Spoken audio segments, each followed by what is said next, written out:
Stella अपनी dad की मौत के बाद एकदम अकेली पड़ गई थी। बचपन में ही उसने अपनी माँ को खो दिया। उसके डैड ने ही उसे तब से लेकर अब तक पाला था। उसकी हर छोटी बड़ी ज़रूरतों को उन्होंने हमेशा वक्त पर पूरा किया था। उन्होंने कभी उसे माँ की कमी महसूस नहीं होने दी। पर आज उन्हें दफनाने के बाद उसे ऐसा लग रहा है जैसे उसने अपनी ज़िंदगी को एक अंधेरे में दफन कर दिया। वो जानती थी कि उसके डैड के जनाजे में जो लोग आए हैं वो एक नंबर के लालची और मक्कार किस्म के लोग हैं, जो कि उससे उसकी प्रॉपर्टी हथियाना चाहते हैं। पर अफसोस अब वो मजबूर थी। उसे पता था कि जो लोग अभी उसके सामने रोने धोने का नाटक कर रहे हैं वो घर जाते ही आज पार्टी करने वाले हैं। पर हाँ, उन मक्कारों के बीच कोई था जो उससे बेपनाह मोहब्बत करता था। उसका नाम स्कॉट था। स्कॉट स्टेला का बचपन का दोस्त था, ऐसा स्टेला को लगता था। पर स्कॉट को स्टेला बचपन से ही बहुत पसंद थी। स्टेला के डैड के बाद वो एक लौता ऐसा इंसान था जो उससे प्यार करता था। उसकी उन मासूम आँखों में लालच और मक्कारी का कोई कीचड़ नहीं था। वो उससे सच्चा प्यार करता था और यही वजह थी कि वो उसे सैलम जाने से रोक रहा था। स्टेला सैलम जाना चाहती थी क्योंकि उसका दिल ये बार बार गवाही दे रहा था कि उसके डैड अभी भी जिंदा हैं। क्योंकि 23 फरवरी को जो लाश पुलिस को उस नदी में मिली थी उसका चेहरा पूरी तरीके से ख़राब हो चुका था। वो लाश किसकी थी ये देखकर बता पाना बड़ा मुश्किल था। बहरहाल पुलिस ने ये काम फॉरेंसिक्स को सौंप दिया और सिर्फ एक ही दिन में फॉरेंसिक्स ने डीएनए टेस्ट की रिपोर्ट से ये मंजूरी दे दी कि वो लाश स्टेला के डैड की ही है। ये काफ़ी अजीब था क्योंकि एक डीएनए टेस्ट का रिज़ल्ट आने में लगभग 1 से 2 हफ्ते लग जाते हैं। इससे अब स्टेला का शक और भी गहरा हो गया था। उसे अब पूरा यकीन था कि सैलम की अथॉरिटीज़ इस इंसिडेंट को जल्द से जल्द दबाना चाहती हैं, क्योंकि अगले महीने ही सैलम में मेयरल इलेक्शंस होने वाले हैं। अब क्योंकि उसे पता था कि अथॉरिटीज़ और पुलिस उसकी इस केस में कोई मदद नहीं करने वाले, तो उसने इस केस को खुद ही इन्वेस्टिगेट करने का फ़ैसला किया।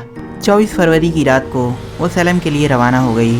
रास्ते भर वो बस अपने डैड के बारे में ही सोच रही थी। सैलम के बारे में उसे बचपन से ही काफ़ी कुछ पता था क्योंकि सैलम उसका ननिहाल था। हालांकि वो वहाँ कभी गई नहीं थी। उसे याद है एक बार जब उसके डैड सैलम से 2 दिन बाद लौटे थे। स्टेला उस वक्त सिर्फ 4 साल की थी। उसने अपने डैड से पूछा कि वो उसके लिए सैलम से क्या लेकर आए हैं, तो उसके डैड ने उसे एक लॉकेट दिखाते हुए कहा, यह सैलम की एक ख़ास निशानी है। स्टेला ने उससे पूछा, क्या सैलम बहुत खूबसूरत है? इस पर उसके डैड थोड़ी देर के लिए खामोश हो गए और फिर उन्होंने हकलाते हुए जवाब दिया, खूबसूरत तो नहीं है पर मिस्टीरियस और मैजिकल है। स्टेला ने कहा, तो आप मुझे सैलम कब ले जाने वाले हैं? उन्होंने इस बात का बहुत अजीब जवाब दिया। उन्होंने कहा, मुझे तुम्हें वहाँ ले जाने की ज़रूरत नहीं पड़ेगी, तुम खुद एक दिन मुझे ढूंढते हुए सैलम आओगी। उसके डैड की कही हुई वो बात आज सच हो रही है क्योंकि आज वो उन्हें ही ढूंढने के लिए सैलम जा रही है। उस सुनसान रोड पर कार ड्राइव करते हुए वो बस चली जा रही थी कि तभी थोड़ी दूर पर रोड के सामने धुंध में एक औरत की परछाई उसे दिखाई दी और अचानक वो औरत उसके कार के एकदम करीब आ गई। उसने अचानक ब्रेक मारा और गाड़ी टायर को रोड पर घसीटते हुए एक पेड़ से जा टकराई। जब उसने अपने सामने देखा तो एक पल के लिए वही औरत उसे दिखाई दी, पर पलक झपकते ही वो वहाँ से गायब हो गई। स्टेला कार से उतरी और उसने अपने चारों तरफ देखा। शायद वो उस औरत को ढूंढ रही थी, पर तभी अचानक उसके पीछे से एक साया गुजरा। उसने पीछे मुड़कर देखा तो वहाँ पर कोई भी नहीं था। उसने बहुत आवाज़ लगाई कि क्या वहाँ पर कोई है, पर उसे कोई जवाब नहीं मिला। उसने तुरंत मदद के लिए स्कॉट को कॉल किया, पर शायद जंगल में नेटवर्क ना होने की वजह से कॉल नहीं लग रहा था। उस सुनसान जंगल में वो एकदम अकेली थी। डर के मारे उसकी हालत ख़राब हो रही थी और वो अब लगातार स्कॉट को कॉल पे कॉल किए जा रही थी। पर तभी उसे ऐसा महसूस हुआ कि उसके पीछे कोई है। वो तुरंत पीछे मुड़ी।